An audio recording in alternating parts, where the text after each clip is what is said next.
Did you know you can actually customize your CarPlay layout right from your Audi's MMI? If you're curious how it's done, watch this video and I will show you how to adjust your CarPlay widgets in just a few easy steps. But first, help us grow this channel by clicking on the subscribe button. Go to the Audi MMI menu and click on CarPlay.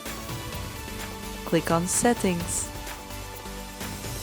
Click on Customize Icons. You will now open a menu where you can set and adjust your preferred settings for the CarPlay widgets. Choose and select your favorite visual style, default, dark or clear.